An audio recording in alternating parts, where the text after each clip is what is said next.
If cursing is a sign of intelligence, then these two are brilliant. Meet award-winning radio show hosts Jonna Spilbor and Keryl Pesce as they interview smart people, offer up a tidbit or two of advice, and threaten to kick your ass if you don't think positive. It's Happy Hour, live straight up, with a twist. Alcohol may or may not have been involved in the making of the show. Please watch responsibly. Welcome to Happy Hour. We found a friend. She likes to swear. Going to be a good show for us. That's, you know what? That's actually a true story. What? How we came to know and love Deborah. Deborah is a brilliant intuitive medium, and we invited her on our radio show, Happy Hour, and brilliant. I mean, she was reading people, connecting with people on the other side, like to the detail where you just cannot argue she's the real deal. And then we go to break, and she goes, "That was fucking exhausting." And we look at each other, we're like, we like her. She needs to be in our inner circle. So, Deborah Hanlon, welcome to Happy Hour. Thank you so much for having me. This is too fun. Oh, we love having you here. Yeah, and cheers. We can drink wine and say fun, get paid for it, hang out with friends. It just doesn't get any better than that. So this show is about helping people get happier. We want to put in front of you some smart people that have some good advice to help us live better, happier. Also, drink a little, curse a little. Not take ourselves too seriously. Right. And will Bradley Cooper to one day come sit right here? Come to mama. Right here. This studio on this couch. Yeah, we want to thank our bleep sponsor today. If you haven't guessed who it is, Happy Bitch Wines. That's what we're drinking today. Yeah, how do we ever get to know Happy Bitch Wine? Connected to that somehow. So thanks, Happy Bitch Wine. Basically, me and my business partner, for sponsoring the Fox today. So we need to be like fucking horrible today. Like just... You're actually paying yourself every time you say that word. Yeah, well, we'll get lots of views on this, so it'll be all right. Thank you also to our live studio audience for tuning in. Tuning in? No? Hanging out, actually. They're here. They're live on set. That's why they're a live studio audience. And normally when we've had our brilliant guest on our radio show, she has taken calls from listeners and read them and connected them with people who are on the other side. But today we're going to talk to you about other things like intuition, how to develop not necessarily what you do, but a part of what you do. Absolutely. And before we get serious about that, I think we should get a little silly and reach for our crap chat jar.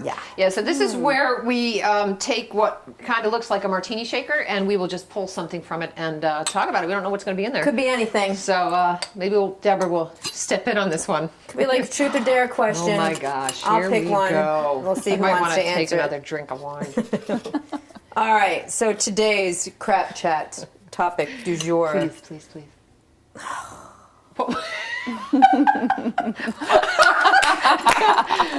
Good way to use your gut. It was two broad quirks. Like, please, we don't have all day. Oh. All right. How about this one? Wait a minute. One. God, I'm hoping you pull it. Ooh, I think this is a perfect topic, especially for our guest, Deborah. What is it?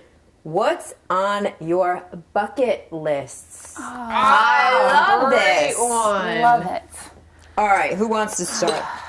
I'll start. Okay. So I totally just did one. I know it's geeky, but it's okay. I did it with my mother. Went to do Harry Potter in Universal with my mom. Wanted to do that, did that, loved it.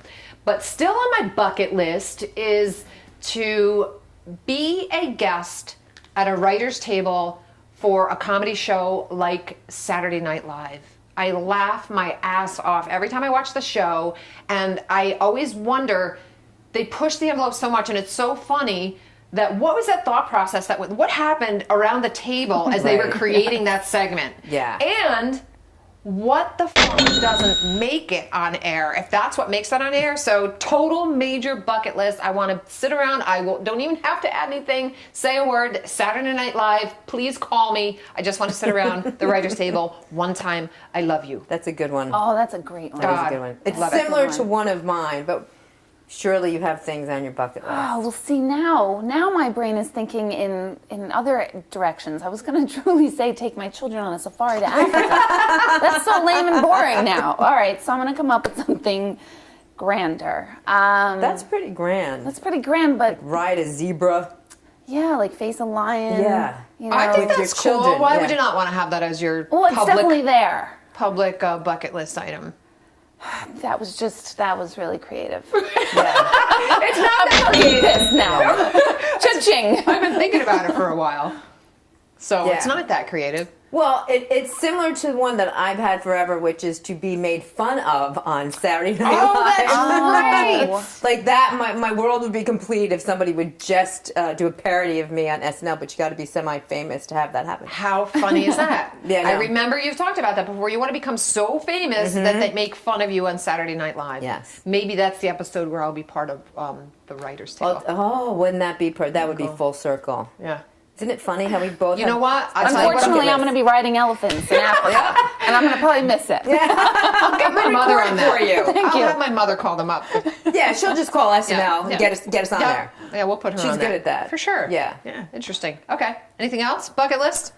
Want to add other than riding an elephant? And Oh, there's so many. Be on a best writers book list, and you know, All times. doable. While Yeah, you're it while is you all doable. mentioned that, why don't we mention that you are wrapping up your book, your first book called Yes. In the Presence of Proof. Yes, very excited about this book. We'll talk about it all show long because this is why I'm here. What's the tagline to it? It's a medium's view on how we can create heaven on earth. So what you've learned by connecting with those past as to how we can live a better life right now. Yes, there's a whole aspect of mediumship that is just completely lost on people. People think it's just about connecting to the other side, and it absolutely is. But there's a whole other piece to it that is much more real world and tangible. It's about the here and now. And that's what, since we are still in the here and now and we haven't crossed over, my big method or passion is about taking what we learn about the consciousness and space that we'll be in when we cross over, and how do we apply it now so that we have more, where we're closer to heaven on earth, where we're experiencing more bliss, living more passionately, living our dreams, filling our bucket lists. So what a great concept, because essentially I think, and one of the things I've learned from you, from seeing you live and from being a friend of yours, is that when somebody does cross over, there's no more bullshit, really, right? The bullshit's gone. And if we could learn how to have the no bullshit zone while we're still here, right? That would be a perfect combination. And you're saying, and your book is about how we can at least achieve that to some extent. Yes, absolutely. It's all about what happens when we do cross, what is it that we're here for, and what we're here to learn and master, and how we can master it instead of constantly going against the grain, feeling like we're swimming upstream. Everything has to be difficult. That never happens. So, never, happens. ever. So it's definitely how to get out of the bullshit zone for sure. You know what's also funny? I think what we learned from you and other guests that we've had is that whenever there's some sort of conflict, our natural reaction is to buck against it, right? Like I said, you want to punch it in the neck, you want to kick it to the curb. But actually, the more we learn, it's almost like you got to lean into this shit to diffuse it or accept it or make it go away, whatever you want to. You got to kind of get in it in order for that to happen, which is just, it's so counterintuitive. Right? But if we could figure out how to do that every time. It's counter-logical, but not counterintuitive. It's our logical mind that's telling us, oh, run, don't, oh, this is bad, this doesn't feel good. But really our intuition is telling us. I mean, I have conversations with my friends where I always say there's two parts of me. There's Debbie and then there's Deborah. And Deborah's really cool. Which one's the bitch? Oh, okay. Deborah's so cool, right? She's got this, she's very zen, she knows this, she's connected to the other side, everything happens for a reason, all that. Debbie is like, what is going on with my life and why is this happening to me right now? So I usually say that connection, my Debbie self, my human self, is the one that's operating more out of a logical mind that is just not equipped to deal with big things, the things that are bigger than I am. The Deborah, the higher self person, just knows. She always is saying, like, Deb, shut up, just shush. It's gonna be fine. This is all for a purpose. There's a space you can be in and amidst your chaos and aggravation. There's a space you can find. And once you can find that place, you don't like it. It doesn't mean like everything's great. It doesn't mean that you're living this blissful life. It just means that you have this trust and this connection of this is bigger than me and it's not about me. and you're able to just release and let go. It's not about accepting something that you don't like or you're not happy with. It's about saying, okay, this is the reality of it is as it is at the moment. Let me chart my course from here, not from a place of, fuck this sucks, why me, that energy. Yep. And, okay, let me take a breath. No, this is not going to stay the way it is right now, but I trust that there's a purpose. What is the most logical next step I can take? Not from that negative, angry space. But Well, I am a big, exhausting. it's very exhausting, but I am big on, because I'm definitely not someone to say like, oh, don't express your anger. I'm really big on, no, get the motherfucking stuff out. I'm telling you, I'm making you tons of money we today. like you. So I told you. Amen. But get that out. And I always liken, see, emotions are energy. And the emotion of anger is a very useful energy. We've been taught that it's bad. We've been taught that it's not, right, and it's not okay, and it's not nice to feel that way. That's bullshit. Anger is a very clearing energy if we can express it properly. Acting on our anger, not so much. You can say, oh, I'm gonna kill somebody. Doing it, you cross the boundary. But if you feel it, that's a real feeling. And when you feel what's true and real, you let that emotion, that energy move through you, rather than let it Bottle stay it in up you. and Yes. then you blow up. Exactly. So anger is your friend. I always say it's like a forest fire.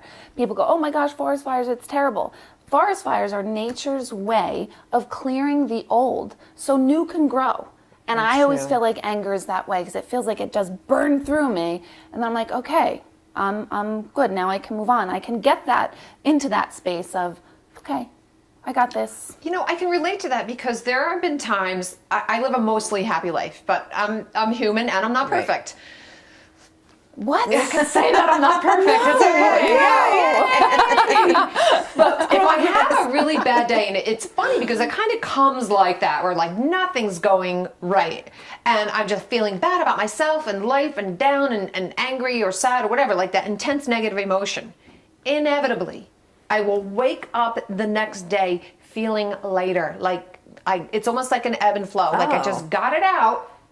And now I know, so it's not as bad when I'm feeling it. I'm like, I've done this before. When I wake up tomorrow, I'm going to feel better. Yes. So not fight it, not go to the extreme either. Well, right, you can't fight it and you can't stay in it. I mean, that's where people go, oh, they just keep fueling it. And then they call 18 girlfriends to say the same story, and it keeps perpetuating. And then a week later, a girlfriend's going to bring it back up to you, and then it's going to fuel it again. That's not what we're saying. We're saying to really get in touch with that feeling, that emotion, own it, honor it. We're human. Nobody out there is, Gandhi felt angry.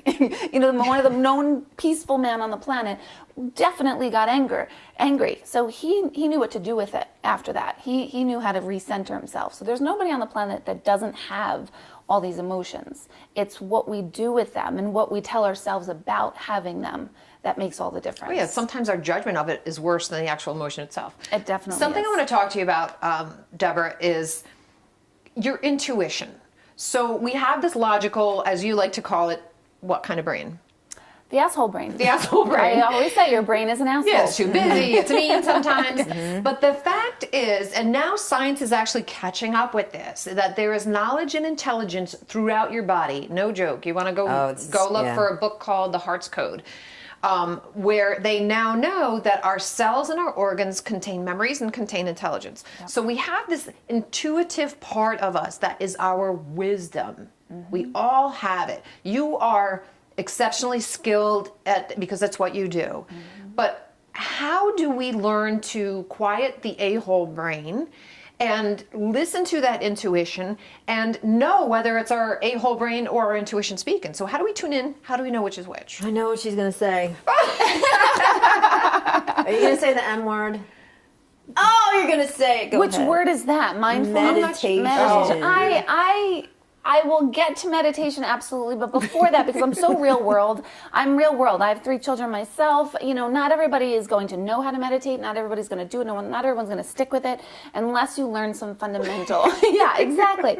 It's like a diet that goes bad. You start to get in on it and then you put it away. Meditation is something that's so wonderful. It's just expressed incorrectly. But to get into your intuition, first of all, our cells have memory, not only of ourselves, but memory of the entire universe involved. So we are literally embodying the universe right now. And if we could think this way, we're not going to get angry at someone else as much, or we're not going to have these triggers so much, because we're coming from less from our ego, my name is Deborah and I'm this, and you're coming more from, wow, there's a piece of the universe in Keryl form, in Jonna form, in Deborah form over there. So that's first. We're constantly connected to what's real and what's right. It's our mind that tells us a story that is linked to what's real and what's right. And that story is false. That story is very one-sided. It's your own version of it. So when we're having our own version, it can't be accurate. And that's when everything goes haywire. So if my intuition is telling me, gosh, I probably shouldn't date that man, but I have that intuition 100 times, there's probably a storyline in my mind that all men are cheaters or all men are this. So that's not your intuition talking, that's your history talking. But how do you know the difference? Yeah, that's my question. Feel it. You actually truly feel it. And in this day and age, we are not feeling anymore. We are told, like we said before, we're told certain feelings aren't right to have, so we shouldn't have them. And then the other thing is we medicate to not feel. Because we get so stressed. I don't know what you're talking about. Yeah, no, I don't regularly or anything, but we do medicate to not feel. And if we can just learn to be present, which is what meditation really is, get present and feel what you're feeling and get honest, get truthful about it. You don't say like, oh, I'm not jealous. I'm fine. I'm doing fine. No, be honest if you're feeling jealousy. Be honest. Bitch. Totally. That's like my first emotion. So, but own it. And there's nothing wrong with it. So feel it. And as you feel it and you accept it and you're real with it. And I always say the truth is the most healing tonic out there. Because what's true and real, you can't fight it. It's what it is.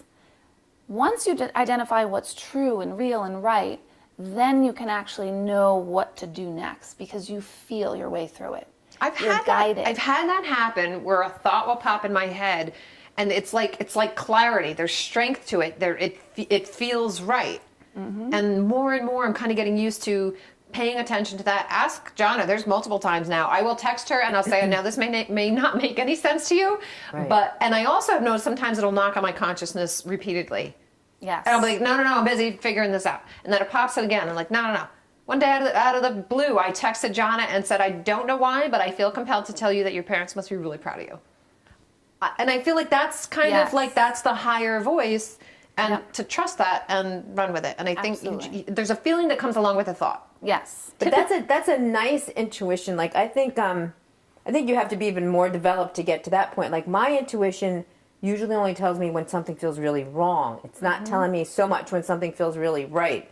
Which, do you have to practice to get there, or how do you get there? Which is a really great point, because that's great, because that's a great starting point. Because if you can feel something's really wrong, if you're not having that feeling, that means it's right. Oh. Well, that makes sense. Then yes, I don't have to lose 15 pounds after all. You definitely don't. But that's something, because I get mad when my intuition is telling me that something's wrong, because I don't like to be bothered. But that's when it comes up for me, is when something's bothering me. Yeah, and we don't like to listen to it when we don't like the answer. You know, should I get that job? I want to get that job. I want to take that job. But something's saying, no, don't take that job. We do fight it. But if we just listen, just like, something's telling me not to. I mean, this happens all the time with everybody. No, I am not more intuitive than anyone else on this entire planet. Oh, I think you are, but okay. Yeah, I'm not for your own selves.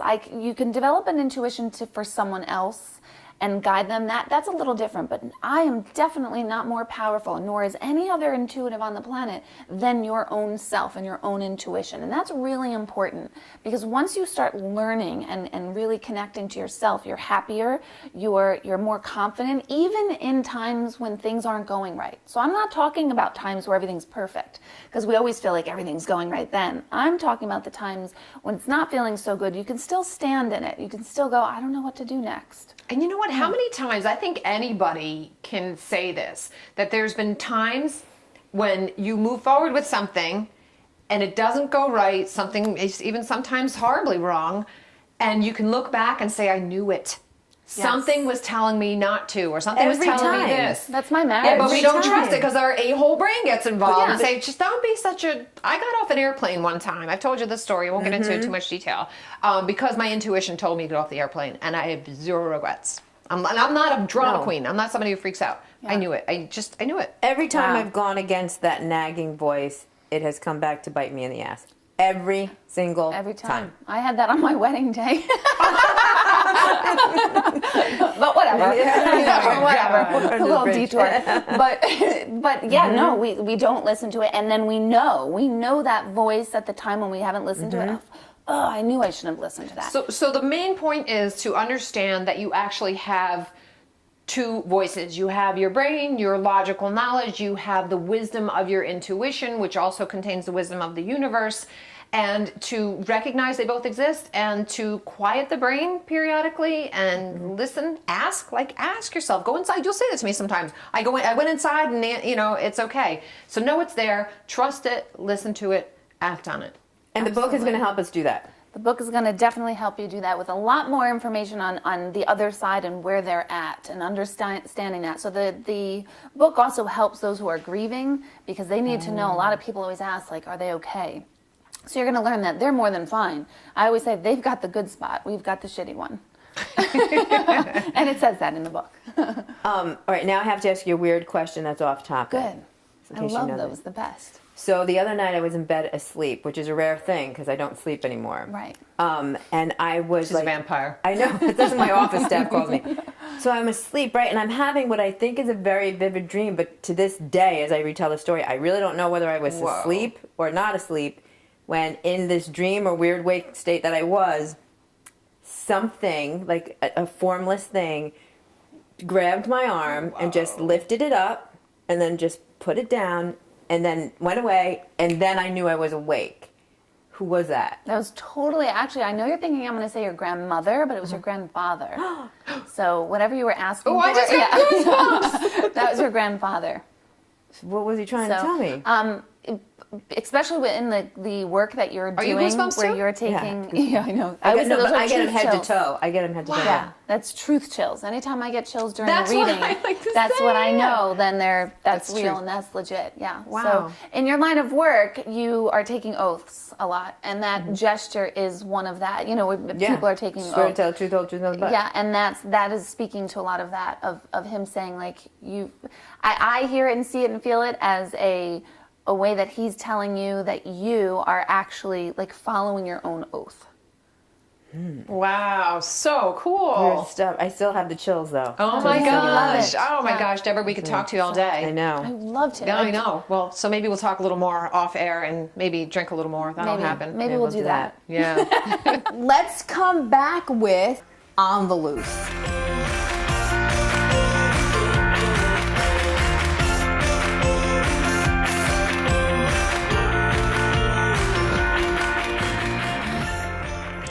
I may not be the best videographer, but Jonna certainly ain't the best singer. All the single ladies, all the single ladies, all the single ladies, all the single ladies. Like I said. I have no idea which day.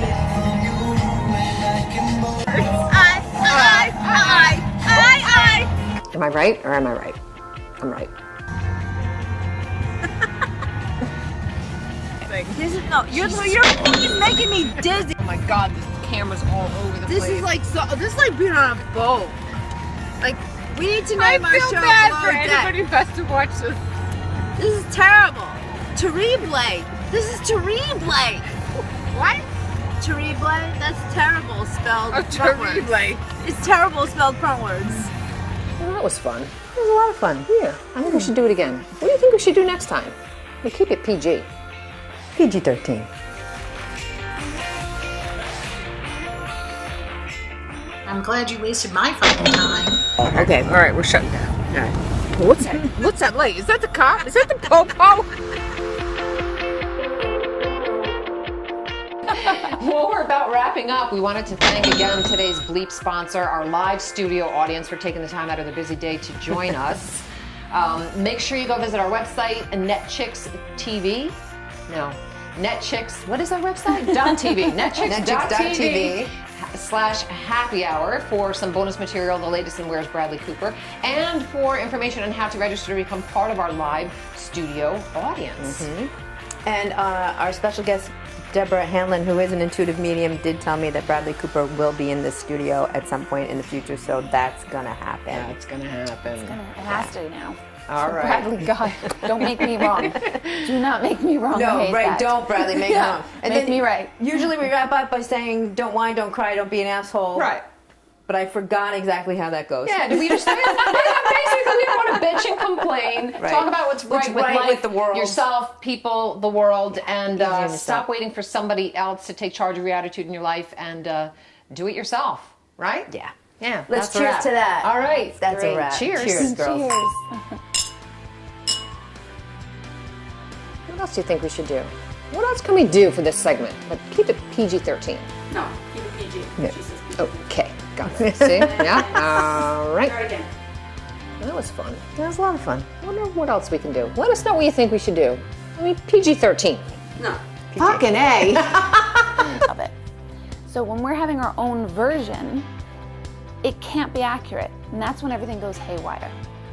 So if my intuition is telling me, gosh, I probably shouldn't date that man, but I have that intuition 100 times, there's probably a storyline.